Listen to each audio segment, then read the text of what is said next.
Hello everyone. Today I'm going to tell you a true story that happened back in 2007.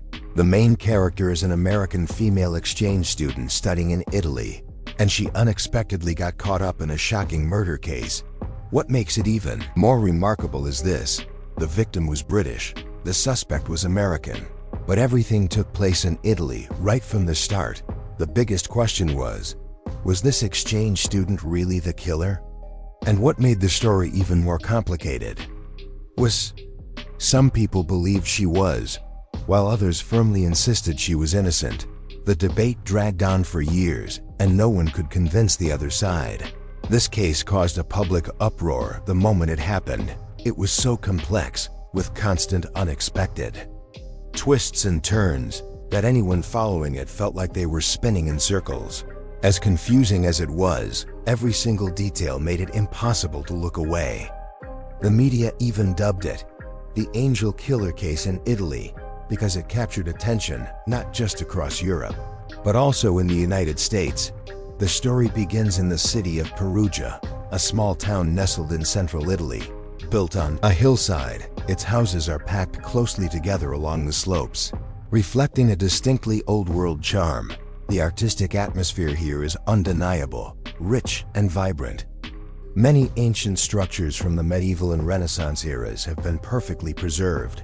If you look down from above, the entire city appears like a living painting. Perugia is home to around 150,000 people, and more than a quarter of them are students, including many international students from all over the world. Amanda Knox, the main character in today's story, was one of them. Born in 1987, Amanda had just turned 20 at the time.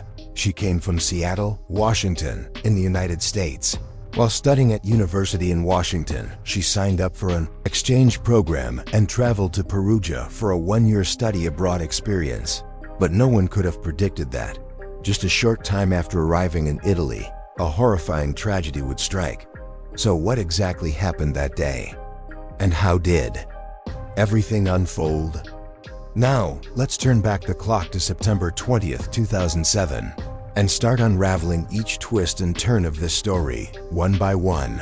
September 20th, 2007. It was a Thursday.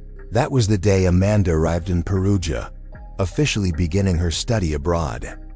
Life in Italy. She enrolled at the University for Foreigners in Perugia, a school that's quite well known among international students.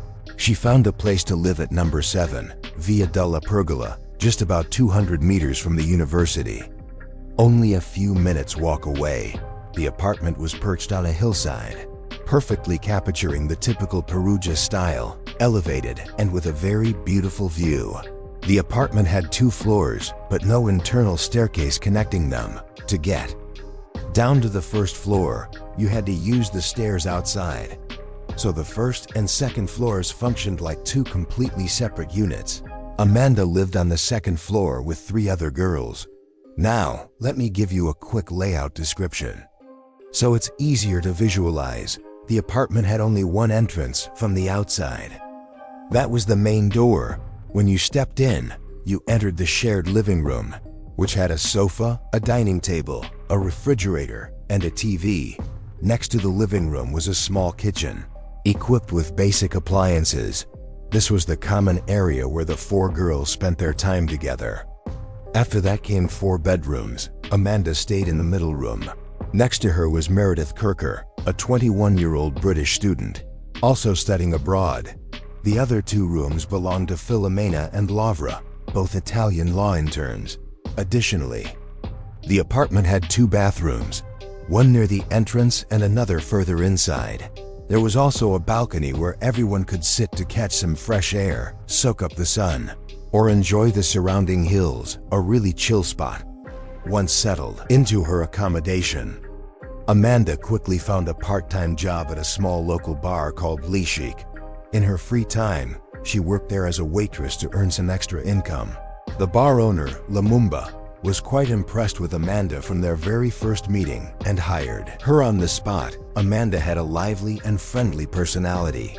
She was great at striking up conversations and making friends with the customers, sometimes even a bit too enthusiastic. So much so that the owner had to remind her to cut down on the chatting and focus on her work. Gradually, Amanda quickly adapted to her new life and got along well with her roommates. Then, on October 25th, just about a month after arriving in Italy, Amanda and Meredith went together to a concert. There, Amanda met an Italian guy named Raffaele Sollecito. He looked a lot like Harry Potter, and everyone knew Amanda was a huge Harry Potter fan. So right after that meeting, Amanda immediately fell for him, and they started dating. From then on, Amanda often stayed overnight at Sollecito's place instead of going home, but their homes weren't far apart, just about a 5-minute walk away. October 31st, Halloween night. That evening, just like at many other universities, students in Perugia threw a big lively costume party. Meredith, Amanda's roommate, dressed up as a vampire. She looked happy, smiling brightly, but heartbreakingly. That turned out to be the last photo ever taken of Meredith in her life. The next day was a holiday. No classes, no work. The two Italian roommates took the chance to go home, so the apartment was almost empty. Meanwhile, Amanda was wrapped up in her new romantic relationship with her Italian boyfriend, Sollecito. She practically stayed at his place for several days straight, without returning to the apartment. And so, Meredith was left alone in the apartment. That evening, she stopped by a friend's place to hang out and watch a movie, then returned home around 9 p.m. But what happened after that completely changed her fate in a way no one could have ever expected. On the morning of November 2nd, 2007, a Friday, a woman living nearby unexpectedly found 2 mobile phones lying in her garden. Feeling suspicious, she took the phones to the postal police, the authority in Italy responsible for handling cases related to postal services and telecommunications. After checking, the police quickly traced the registered address of one of the 2 phones, which turned out to be number 7, Via della Pergola, where Amanda was living. The strange thing was that the location where the phones were found was only about 500 meters from the apartment, so they decided to take the phones there to verify. When the postal police arrived, they saw a man and a woman standing at the apartment door, looking confused and worried. Those 2 were none other than Amanda and her boyfriend, Raffaele Sollecito. Amanda said that when she arrived at the apartment, the door was already open. One of the bedrooms was locked from the inside, and that was Meredith's room. Amanda tried calling Meredith, but no one answered, which made her even more uneasy. At exactly 12:51 p.m. that day, Sollecito called the Perugia City Police. Shortly after, the Carabinieri, Italy's national military police, arrived at the scene. They asked everyone to step outside, then entered the apartment. When they broke the lock to get into Meredith's bedroom, the sight that greeted them left everyone speechless. The room was a mess, with blood splattered everywhere. On the floor lay Meredith, motionless. Her body was covered with a blanket, but the most heartbreaking thing was that her throat had been deeply slashed. She showed no signs of life. The police immediately sealed off the scene, called for additional support, and conducted an autopsy that very day. From Meredith's room, the police followed a trail of bloody footprints leading all the way to the apartment door. It was as if someone had stepped through the pool of blood and walked straight outside. Inside the bathroom, they found even more evidence. Blood stains on the green non-slip mat, the faucet, the light switch, and even the wash basin. Blood was everywhere. Notably, the toilet looked like it had been used but hadn't been flushed yet. That's not all. In the room near the entrance, the police found a broken window. Right below it on the floor was a stone, which looked like someone had thrown it from outside to break in. Additionally, there was a haunting detail at the scene: a bra with its strap cut, lying among the victim's belongings. The autopsy results showed that Meredith died from severe blood loss and suffocation after her throat was cut. Additionally, there were signs of assault on her body. The police also found the DNA of a man inside Meredith's body immediately. The police began questioning Amanda and her boyfriend, Sollecito, as they were the first 2 people found at the crime scene. Amanda recounted that on the previous evening, November 1st, She was at her boyfriend's apartment, Solacito's place. They watched a French movie together called Le Fabuleux Destin d'Amélie Poulain. While watching, Amanda received a message from the bar owner, Lumumba, saying that the bar was slow that day and she didn't need to come to work, so she stayed over and spent the night with her boyfriend. The next morning, Amanda returned to her apartment. Standing at the door, she noticed the front door wasn't locked, which felt a bit strange, but once inside, everything seemed normal.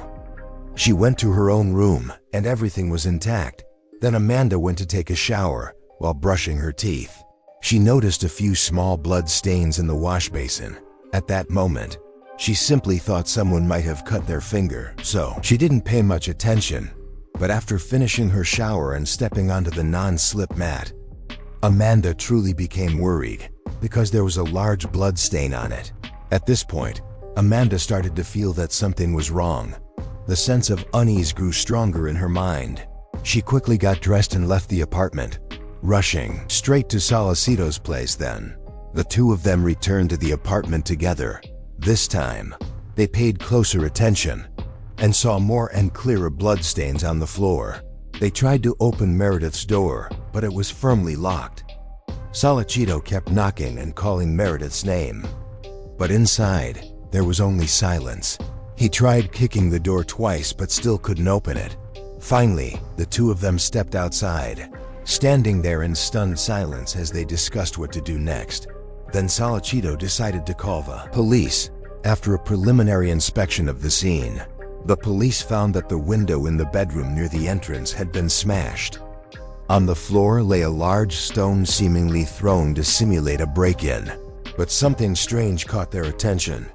Outside the window, there were no signs of climbing, no footprints, no broken branches, nothing at all. This led them to suspect that the perpetrator might have deliberately staged the scene, creating a fake break-in to mislead the investigation. When reviewing the footage recorded at the scene that day, the police noticed that Amanda and her boyfriend, Solacito, displayed very intimate gestures. They hugged, stroked each other's hair, and whispered words of comfort. Keep in mind, at that time, the victim, Amanda's roommate, had just been murdered in such a tragic context. These actions made the police uncomfortable. They even began to suspect that the first people present at the scene might actually be the perpetrators. Immediately, Amanda and Solacito became the prime suspects. In the following days, the police repeatedly summoned both of them for questioning. At first, Solacito claimed that on the night of the crime, Amanda stayed with him all night and only left the next morning. But the police didn't believe him. They started to pressure him. "She's lying to you. That American girl is very good at lying. If you don't tell the truth, she'd drag you down with her." Cornered, Solacito changed his statement. He said that everything he had said before was at Amanda's insistence. In reality, Amanda had left the apartment that night and didn't return until around 1 a.m. Meanwhile, in another interrogation room, the police began examining Amanda's phone. They discovered a message from the bar owner, Lumumba, sent to Amanda on the evening before the crime was discovered. The message informed her that she didn't need to come to work because the bar was slow. Amanda replied in Italian, "Ci vediamo, buon serata," which roughly translates to, "See you. Have a good evening." Amanda explained that she was just giving a polite, casual reply, kind of like saying, "Okay, got it." But the police didn't see it that way. They believed the message meant Amanda was going to meet the bar owner that evening, and if that were true, it would be a completely different detail from her original statement. The more they investigated, the more the police suspected Amanda. They started raising their voices at her, and some even tapped her on the neck, demanding that she remember exactly what had happened. Amanda was only 20 years old and in a foreign country. Under this intense pressure, her mental state began to break down. And then she said she remembered that night she returned to the apartment once. When she got there, she saw a man wearing a brown leather jacket. Inside, it was Lumumba, the bar owner.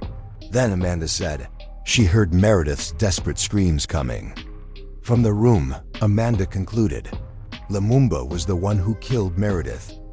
Amanda's statement, which seemed like a way to escape the pressure, unintentionally pushed things much further than she could have imagined. Not only did it put herself in a dangerous situation, but it also dragged her boyfriend Solicido into it. Most importantly, she thrust an innocent man, Lumumba, the bar owner, right into the center of suspicion. Immediately, all three were arrested. The news exploded everywhere. The media jumped in full force.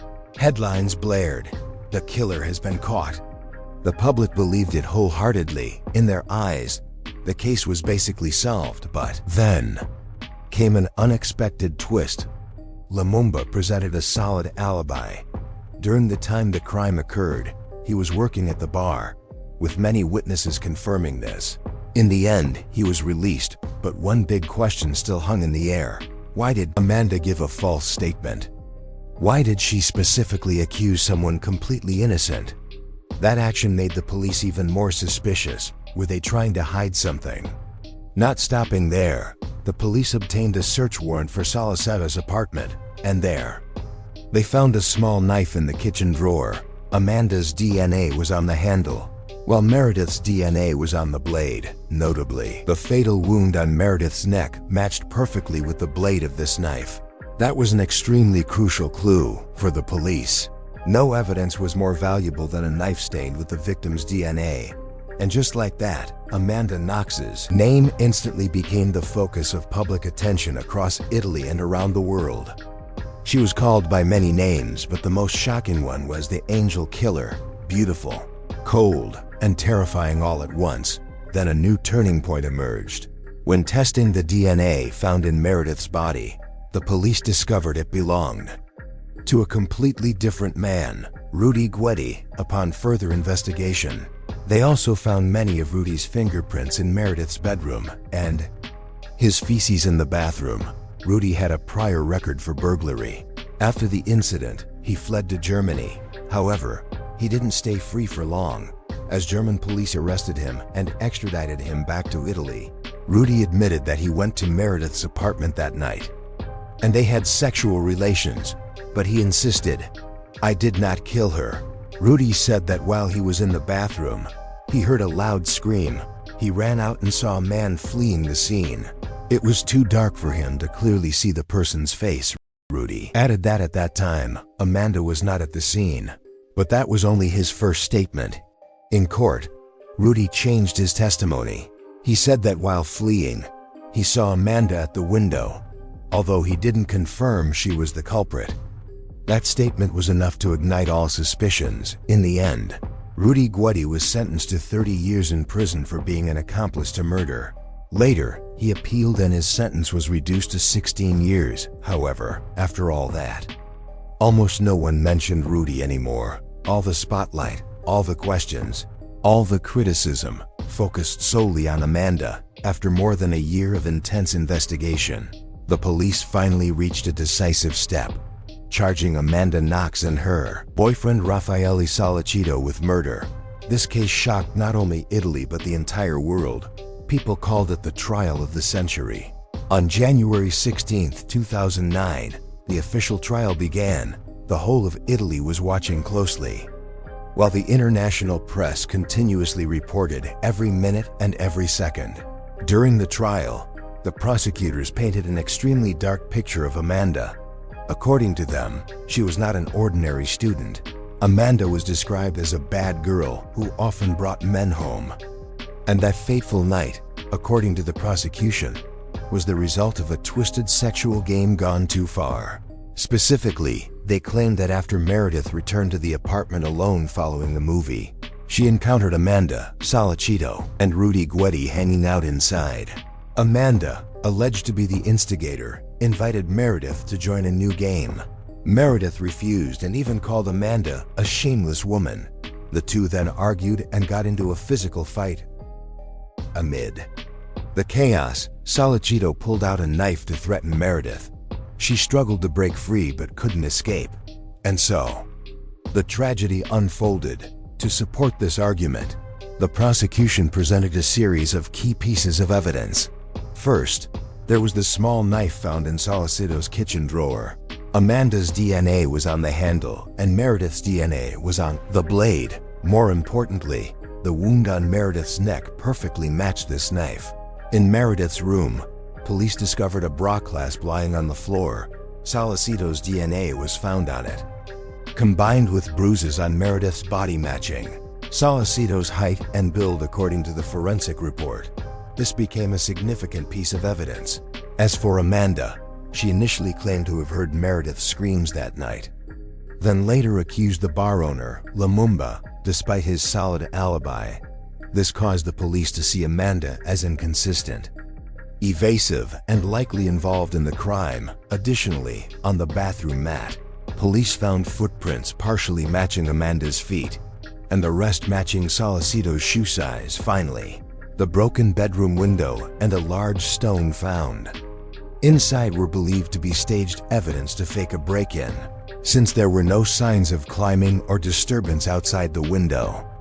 Every tiny detail, every piece of evidence was woven together by the prosecution into a dark crime story, painting Amanda as a cold-blooded killer disguised as an angel. December 4th, 2009. A day no one could ever forget. Outside the Perugia courthouse, the square was packed tight. Reporters from all over the world had flooded in. People stood waiting since early morning. Every gaze, every camera lens, all focused on a single moment: the final verdict for Amanda Knox and Raffaele Salcido. And then, the verdict was delivered. The courtroom fell silent for a few seconds. The court declared Amanda Knox, 26 years in prison. Raffaele Salcido to 25 years in prison. Both were convicted of murder. Across Italy, people united in support to them. Justice had been served. A horrific case finally had its answer. But across the ocean, in the United States, the reaction was completely different. The whole country was in uproar. Many believed Amanda had been investigated unfairly, that the Italian police had assumed from the start that she was the culprit, and then tried to force every piece of evidence to fit that conclusion. Several respected figures in the U.S. began speaking out in Amanda's defense, demanding a fairer trial. And then, on November 24, 2010, more than 3 years after the incident, the appellate court in Italy decided to reopen the trial.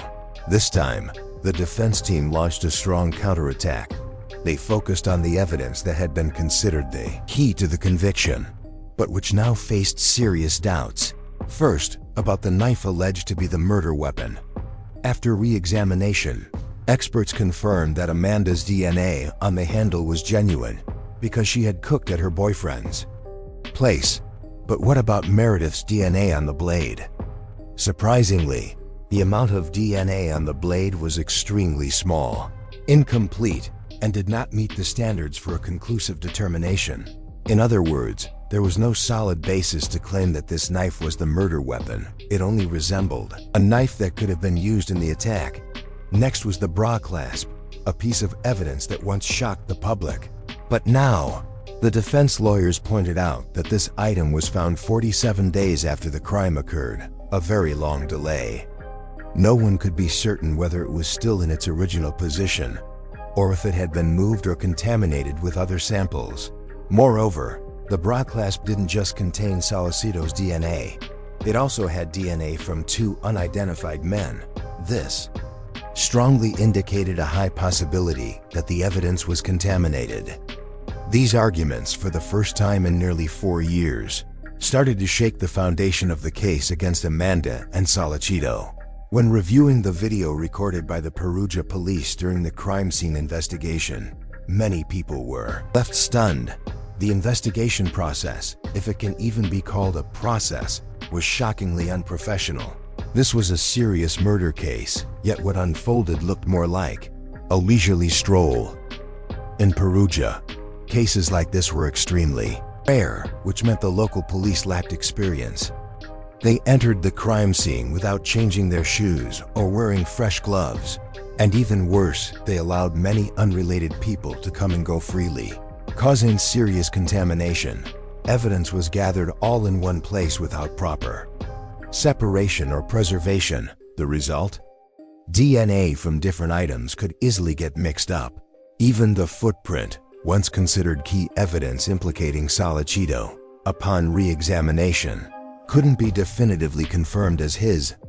Amanda's accusation against the bar owner? She claimed she was coerced during interrogation. The police didn't believe anything she said, constantly questioning and threatening her, pushing Amanda, then just a 20-year-old girl, to fabricate a story to satisfy them she lied about.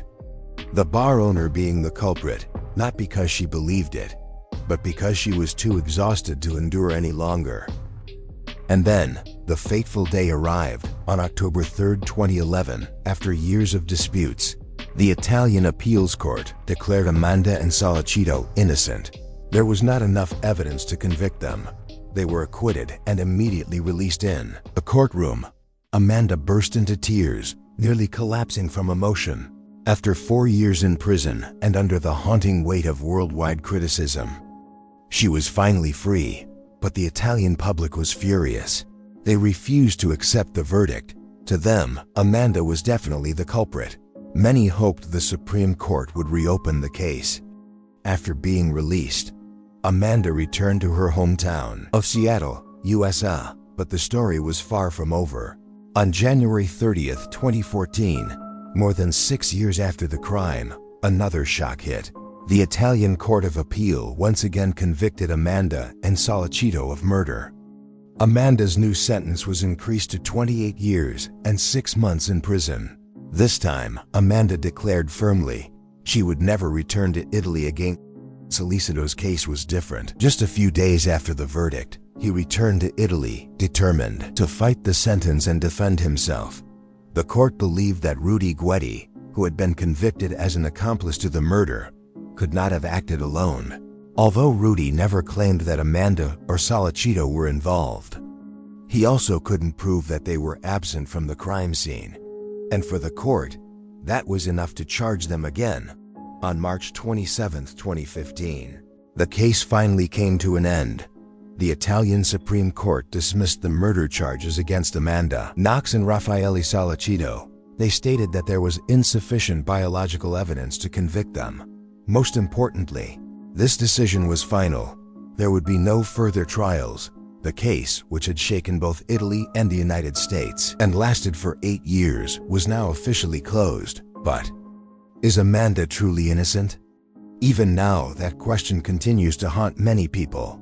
All the evidence, depending on how you interpret it, can be used to either convict or exonerate her. Amanda's story not only divided public opinion, but also exposed contradictions within the Italian justice system itself. It seems the deeper one digs into the case, the more they find themselves lost in a maze. Ultimately, who killed Meredith Kercher? After returning to the United States in late 2011, Amanda tried to start anew. She went back to school, worked as a freelance journalist, and wrote a book about her own experiences. The memoir, titled Waiting to Be Heard, became a bestseller, earning her around $4 million. However, most of that money was used to pay off legal fees, as Amanda's family had nearly gone bankrupt after years of legal battles in Italy. As her life gradually stabilized, Amanda was still relentlessly pursued by the media. She worked for the Seattle Herald website, participated in events for the Innocence Project, and continuously advocated for those wrongfully convicted. In 2016, Netflix released a documentary titled Amanda Knox. The film recounted the story from Amanda's perspective and those directly involved, offering audiences a glimpse of the real Amanda, unfiltered by the media's lens.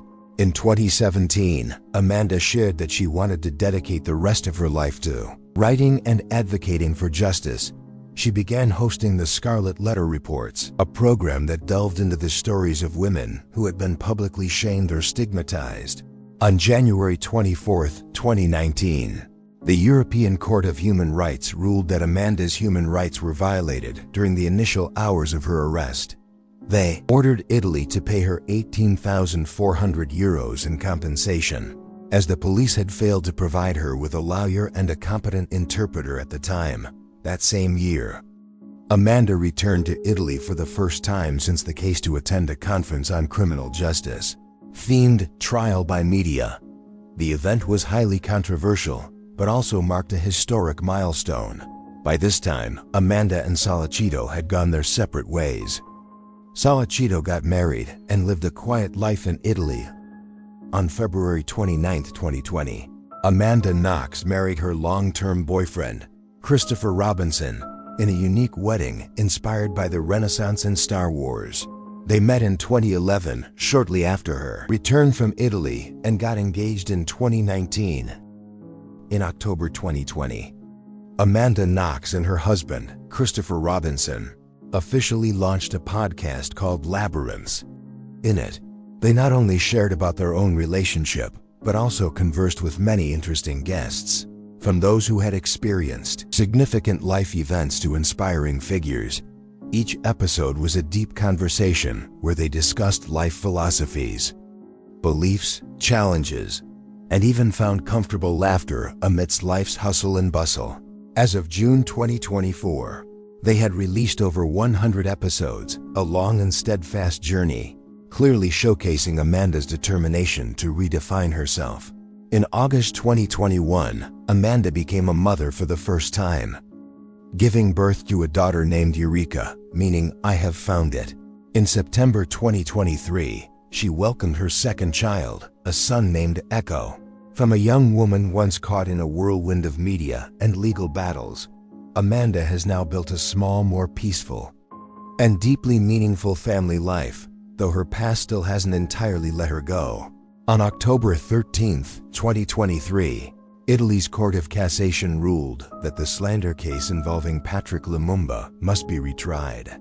In June 2024, the Italian appeals court once again upheld Amanda's conviction for slander, related to her false accusation in 2007 that her bar owner boss, Patrick Lumumba, was Meredith's killer. Notably, while Amanda was acquitted of murder, her legal journey has not yet ended.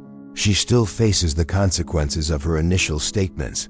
Testimony she claims was coerced under duress. The Amanda Knox case is a symbol of the chaos within the justice system, a battle between truth, emotion, and media.